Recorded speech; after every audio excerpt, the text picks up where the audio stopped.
Okay, let's start. Ano yung unang nagawa naman ng grupo? Group 4. Okay, the group 4, based on your presentation, although may lucky, but still you're able to present a good presentation. So your grade is 94.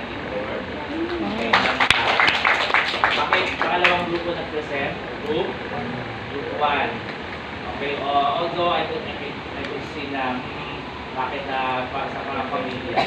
Okay, but anyway, nandun lahat ng hinahanap natin, the school level, the community, provincial, up to the national level are there. And use presentation-wise, on the technical side, is okay. So your grade is 98. Wow!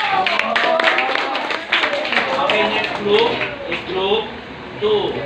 Okay, although kulang, but still, you were able to satisfy, you were able somehow to present a good work, good job.